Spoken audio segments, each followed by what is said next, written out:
So I just want to express to you that that is how powerful your fees are, and they are your enemy. They are in direct opposition to getting a return on your investment.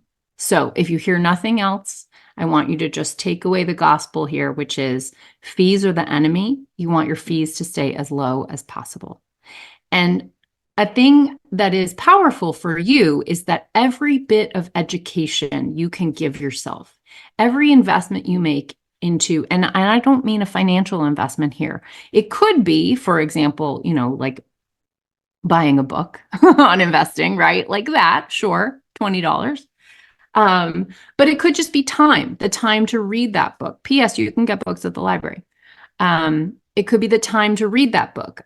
Certainly time spent on Investor.gov doing the quizzes and reading up about investing principles. There's lots of it's a really well done site that's really helpful. So any investment of time you make into learning how to invest for yourself is going to give you more control over the way you make your investments.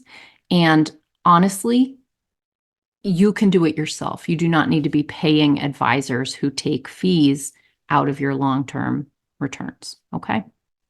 And I also want you to be aware that choosing the funds you invest into and looking at those fees before you buy is critically important to your lifetime return on investment, okay?